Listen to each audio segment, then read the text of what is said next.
नमस्कार। मैं doctor Ritesh Kumar Agarwal, assistant professor geography, SMCC government college Abu. आप सभी का मेरे यूट्यूब चैनल पर पुनः स्वागत है। आज हम जो टॉपिक पढ़ने जा रहे हैं वो है राज्यों के आकार, shapes of states. Shapes of states political geography का एक बहुत महत्वपूर्ण टॉपिक है। इस टॉपिक से विभिन्न प्रतियोगी परीक्षाओं में लगातार सवाल आते रहे हैं। तो हम सबसे पहले बात करते हैं राज्यों के आकार के विषय में। राज्य के आकार का प्रभाव सुरक्षा, प्रशासन एवं यातायात पर अत्यधिक पड़ता है। राज्यों के आकार की दृष्टि से आदर्श आकार वृत्ताकार या कह सकते हैं सर्कुलर शेप माना जाता है, जिसके मध्य में राजधानी स्थित रहती है। किंतु इस प्रकार के आदर्श दशा का सर्वथा अभाव है। मतलब वृत्ताकार जो राज्य होते हैं वो आदर्श होते हैं, लेकिन वास्तव में व्यवहार में वृत्ताकार राज्यों का मिलना असंभव है, बहुत नामुमकिन है। यद्यपि विश्व के प्रत्येक राज्य के आकार में भिन्नता होती है, किंतु अध्ययन की सुविधा के लिए राजनीतिक भूगोल में निम्न आकार के जो राज्य हैं उनका वर्णन किया गया है।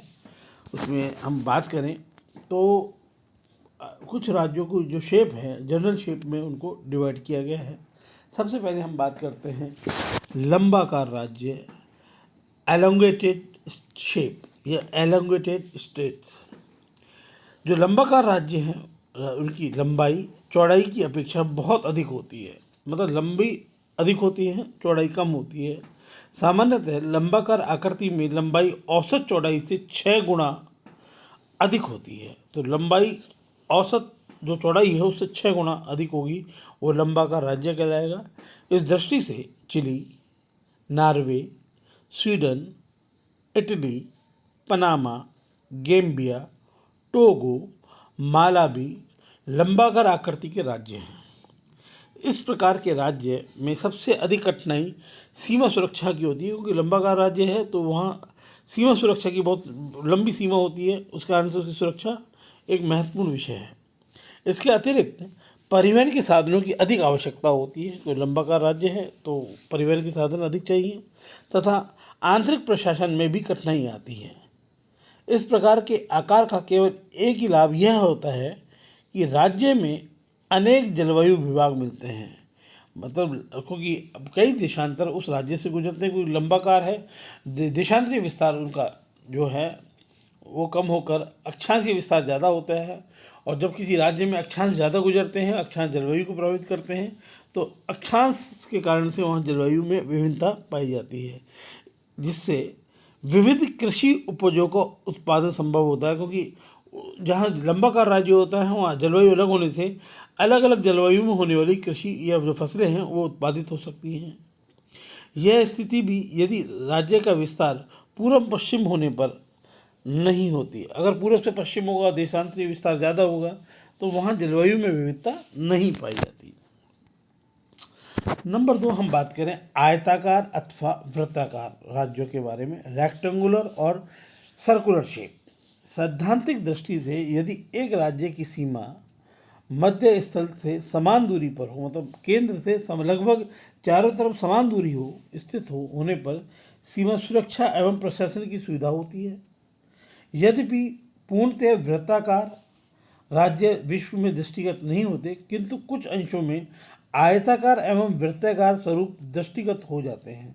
हम देखते हैं लगभग आयताकार और वृत्ताकार राज्य कई देखने को मिलते हैं, जैसे उरुग्वे, बेल्जियम, पोलैंड, सूडान आदि। जैसा कि आप चित्र में देख सकते हैं कि हम मैप में देखा रखा है कि सूडान एक लगभग आयताकार स्थिति रखता है ये देश। अतः आयताकार राज्य जो है प्रशासन की दृष्टि से उत्तम होते हैं। संयुक्ताकार राज्य या कॉम्पैक्ट शेप स्टेट्स के बारे में बात करें तो इसमें राज्य का आकार एक संयुक्त खंड के रूप में विस्तृत होता है। इस प्रकार के आकार में राज्य को अनेक लाभ होते हैं, जैसे सीमाओं की लंबाई कम होने से सुरक्षा में सुविधा रहती है, परिवहन के साधनों का समुचित उपयोग होता है तथा प्रशासन में सुविधा रहती है। इस प्रकार के देश हंगरी, रोमानिया, फ्रांस, ईरान आदि होते हैं। तो लगभग जो संयुक्त होते हैं, कॉम्पैक्ट होते हैं, चारों तरफ से जुड़े हुए होते हैं, ऐसे राज्य प्रशासन की दृष्टि से उत्तम होते हैं।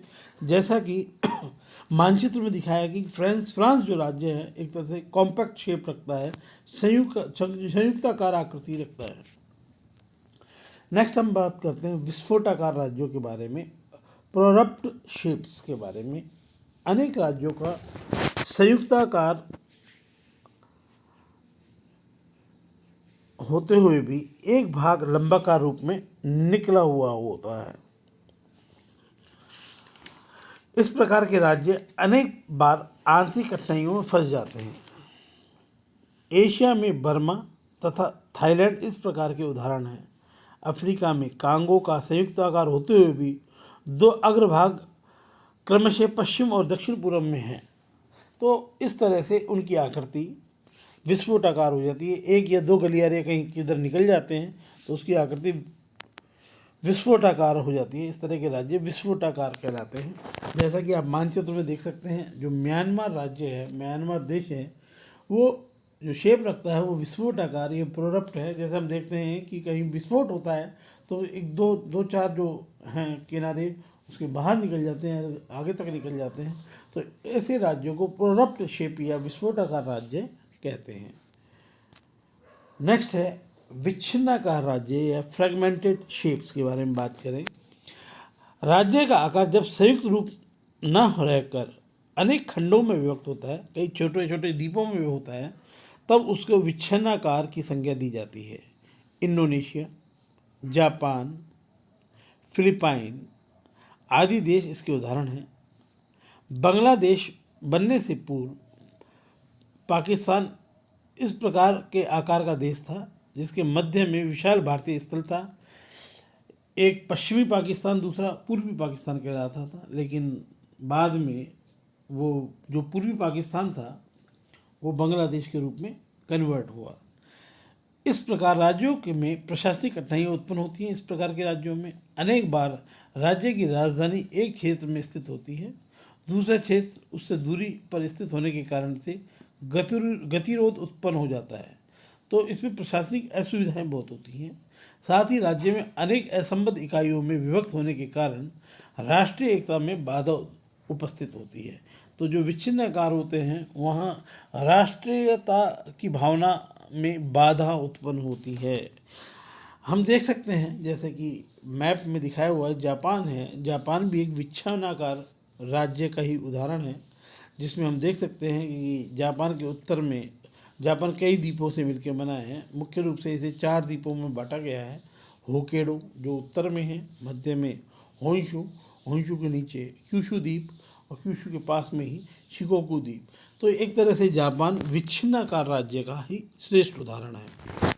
नेक्स्ट हम बात करें प्रकीर्णाकार या स्कैटर्ड शेप्स के बारे में। इसके अंतर्गत वे राज्य सम्मिलित किए जाते हैं जिनके क्षेत्र विश्व के विभिन्न भागों में विस्तृत होते हैं। ये देश उपनिवेश भी हो सकते हैं। जैसे एक समय ऐसा था कि ब्रिटानिया जो सूरज है कभी नहीं ढलता था। ब्रिटेन का चारों तरफ पूरे विश्व में ही कई उपनिवेश हुआ करते थे। प्राचीन ब्रिटिश साम्राज्य जिसकी इकाइयाँ देश में विस्तृत थी, इसका अच्छा उदाहरण प्रस्तुत करता है। तो प्रकीर्णाकार राज्यों में, स्कैटर्ड राज्यों में, मतलब एक राज्य है कॉम्पैक्ट, उसका कई देशों में जो उसके आधिपत्य होते हैं तो वो प्रकीर्णाकार शेप कहलाती है, स्कैटर्ड शेप कहलाती है। नेक्स्ट है भेदनाकार राज्य, परफोरेटेड शेप्स या परफोरेटेड स्टेट्स के बारे में बात करें, जिसमें एक राज्य से दूसरे राज्य का छोटा सा क्षेत्र स्थित होता है। मतलब एक राज्य जो चारों तरफ से अन्य राज्य से घिरा होता है उसे ही भेदनाकार राज्य या परफोरेटेड शेप कहते हैं। उस राज्य तक पहुंचने के लिए एक अन्य राज्य को पार करना पड़ता है। तो जैसे जो कोई राज्य किसी राज्य से चारों तरफ से घिरा होता है वही भेदनाकार राज्य कहलाता है। उदाहरण के लिए दक्षिण अफ्रीका में बासुतोलैंड व लेसोथो की स्थिति एक तरह से भेदनाकार राज्य की है। जैसा कि हम मानचित्र में भी देख पा रहे हैं, जो दक्षिण अफ्रीका है इसमें लेसोथो को डार्क येलो कलर से, ऑरेंज कलर से दिखाया हुआ है। लेसोथो को चारों तरफ से साउथ अफ्रीका ने घेर रखा है। अतः लेसोथो जो है वो बेदनाकार राज्य का एक श्रेष्ठ उदाहरण है। नेक्स्ट है मिश्रिताकार या मिक्स्ड शेप के बारे में। विश्व में अनेक राष्ट्र इस प्रकार के हैं जो उपयुक्त वर्णित आकारों में दो की विशेषता रखते हैं। अर्थात जो हमने ऊपर वर्णित जो हैं, जो भी हमने राज्यों के बारे में बात करी है, चाहे लंबाकार राज्य के बारे में बात की, आयताकार वृत्ताकार राज्य के बारे में बात करी, विस्फोटाकार राज्य के बारे में बात करी, विच्छिन्नाकार राज्य के बारे में बात करी, प्रकीर्णनाकार राज्यों के बारे में बात करी, भेदनाकार राज्यों के बारे में बात, इनमें से कोई भी दो विशेषता रखता है तो उसे हम मिश्रिताकार शेप या मिश्रिताकार राज्य की संज्ञा देते हैं। उदाहरण के लिए इटली लंबाकार आकृति का है, किंतु ये विच्छिन्नकार भी, क्योंकि इसमें द्वीप भी सम्मिलित है। क्योंकि मुख्य जो भूमि है इटली की वो एक लंबाकार आकृति में रखती है, लेकिन कई द्वीप इसमें सम्मिलित हैं, तो कई अनेक द्वीपों के संग्रह के कारण से ये इटली विच्छिन्नाकार आकृति रखता है। अतः इन दोनों को मिला के हम इसे मिश्रित आकार का कह सकते हैं। इसी प्रकार चिली का भी द्वीपों पर अधिकार होने के कारण लंबाकार के साथ साथ विच्छिन्नाकार भी है। तो चिली लंबाकार राज्य भी है और विच्छिन्नाकार भी, तो इस प्रकार वो मिश्रित आकार है। इसमें भी कई एक बार नेट में क्वेश्चन पूछा हुआ है कि इटली जो है चिली किस तरह का देश है, तो उसमें लंबाकार भी ऑप्शन था और विच्छिन्नाकार भी, और मिश्रिताकार भी था।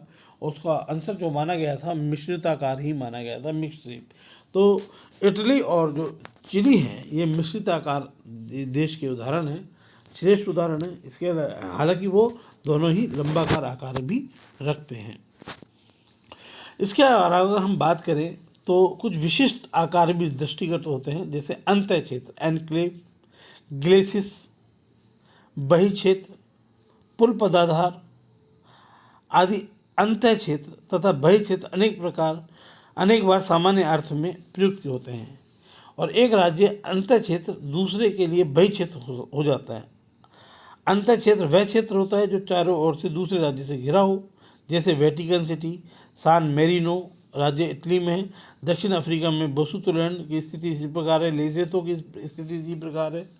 लगभग यही परिस्थिति बही क्षेत्र की होती है जो राज्य से घिर जाता है, जैसे ललिनिया स्पेन के लिए बही क्षेत्र है तथा फ्रांस के लिए अंत्य क्षेत्र है। कभी कभी जब एक राज्य अपने आकार में वृद्धि इस प्रकार करता है कि वह पर्वतीय सीमा को पार हो जाता है, मतलब कोई राज्य पर्वतीय सीमा को अपनी सीमाओं को पार कर ले, तो उसे ग्लेसिस के नाम से संबोधित किया जाता है। स्विट्जरलैंड के पास ऐसे दो ग्लेसिस हैं, एक जूरा पर्वत के निकट फ्रांस में तथा आल्प्स के निकट इटली में।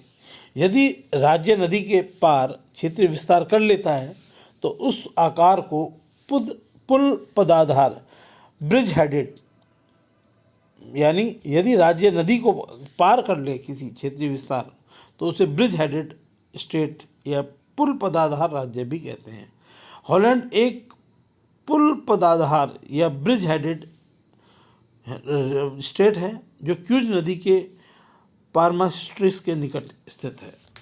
तो इस प्रकार अन्य प्रकार भी यहाँ हैं। थैंक यू, धन्यवाद। इसी तरह मेरे वीडियो को देखने के लिए मेरे चैनल को लाइक करें, सब्सक्राइब करें, शेयर करें। धन्यवाद।